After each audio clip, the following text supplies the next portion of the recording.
Hello అండి, నమస్తే. నేను మీ కీర్తి. ఎంతో అరుదుగా దొరికే మునగాకుని కూరల్లా కాకుండా ఈ విధంగా పొడిలా చేసి పెట్టుకోవడం వల్ల ఎక్కువ రోజులు వాడుకోవచ్చు, ఎన్నో ఆరోగ్య ప్రయోజనాలు పొందొచ్చండి. ఈ మునగాకు పొడిని ఎలా తయారు చేయాలనేది ఒకసారి చూసేద్దానండి. ముందుగా మునగాకుని ఈ విధంగా కాడలు లేకుండా చక్కగా ఒలిచిపెట్టుకోవాలండి. తర్వాత ఒలుచుకున్న ఆకుని ముందు కొలుచుకోవాలి. నాకైతే ఇప్పుడు చూపించిన గిన్నెతో 4 గిన్నెలు వచ్చిందండి. తర్వాత ఈ మునగాకునంతా కూడా శుభ్రంగా కడిగేసుకోవాలి. ఒక 2 సార్లు కడుక్కుంటే సరిపోతుందండి. నీళ్ళన్నీ పోసేసుకొని ఈ విధంగా పైనుంచి మునగాకును తేల్చి మరొక గిన్నెలోకి వేసేసుకోవాలి.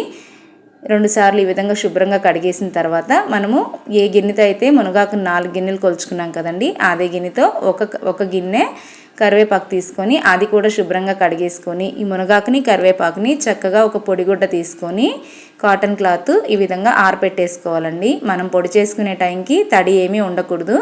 నేను ఇది ఎండాకాలంలో చేస్తున్నాను కాబట్టి నాకు హాఫ్ డే సరిపోయిందండి. మీరు మామూలు చలికాలంలో అలా చేసే పని అయితే పొద్దున వేస్తే ఈవినింగ్ వరకు చక్కగా ఆరనివ్వాలి.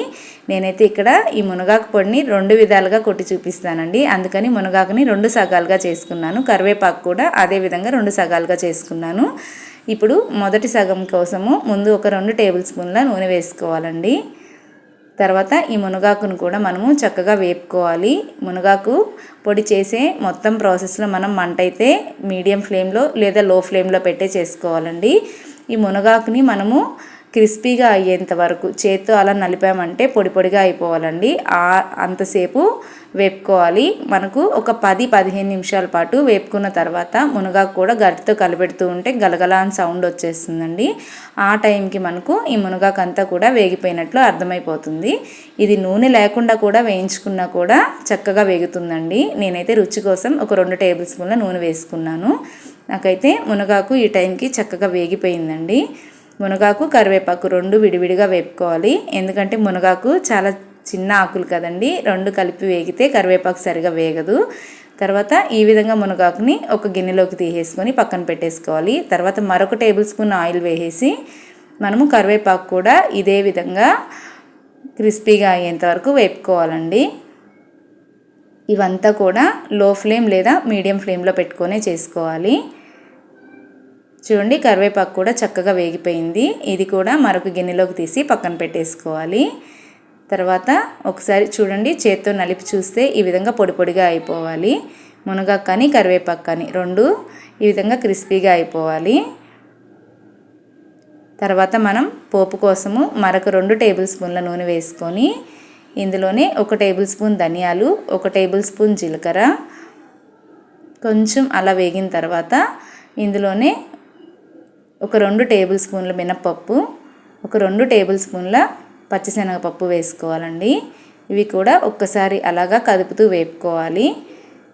కాస్త అలా దోరగా కలర్ రాకముందే మనము ఇందులోకి ఎండుమిర్చి వేసుకోవాలండి. ఎండుమిర్చి ఒక 15-20 మిర్చి అయితే కారం కరెక్ట్గానే సరిపోతుందండి.